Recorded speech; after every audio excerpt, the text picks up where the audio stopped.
I'm going to be reading a poem titled, For You Were Strangers. Rebecca and I jumped back into ancient Egypt at the Field Museum while waiting to visit Pompeii. In the mastaba of UNESCO courtyard hieroglyphics about grain storage and an overseer of grain, we climbed to the roof, then descend spiral stairs into the tomb chamber below. Grave robbers beat us to it, taking what they could from this young son of a king. We left Egypt in time to walk through the Pompeii exit. So many dead huddled together and apart, with gold and silver and bronze, with children and lovers and friends. One woman screams in agony by herself. Two women lay together as though sleeping. It is difficult to walk among the dead, and I think Joseph is not. Dreams come and go. Sometimes they speak, or a voice speaks from them to me. This is my story. The one I would forget as though shrinking one part of my body from the rest. These names, strangers to me. My father Jacob leapt from the stranger, the Jabbok. His sinew tore and he limped from the rest of his life.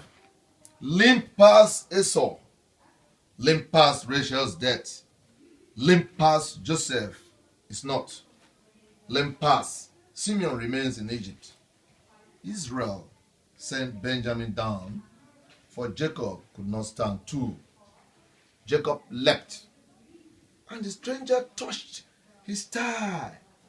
My old self, that Joseph shrank away. I fell into a pit, a depression, dry, dark. The rustle of real and imaginary creatures captivated my attention. She was a sweet imaginary love, rich coats of silk, no doubt, shimmered over her body. Thus, I fell into that other pit. Hard on the bottom, that suffering, that hole from which I could not see my way out. These pits, an addiction to holiness and misery. My brothers threw Rachel's son into the pit. That Joseph lay listening to the darkness out of sight of the words spoken over a meal. This Joseph, sold into slavery, went down to Egypt in affliction, then afflicted with a second pit of forgetfulness, even while forgetting the dungeon, fruitful with children. This other Joseph calls to be remembered, remembers that he forgets in their names, Manasseh and Ephraim. The Egyptian survives. Out of loss, out of dark pits of despair, out of forgetting a leap, 7 gowns cow eats 7 fat cows. But the gowns do not change. Grain does not nourish one's hunger, has become starvation.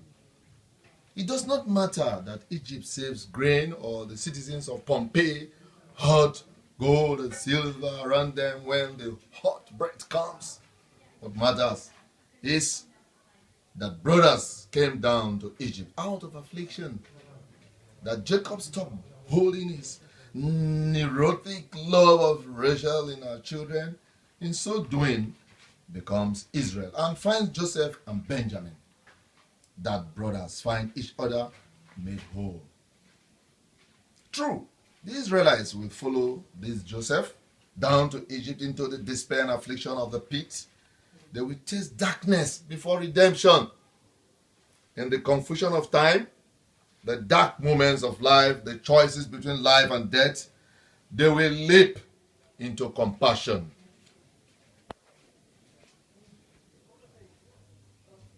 Eriata, say your last name. Oribhabor.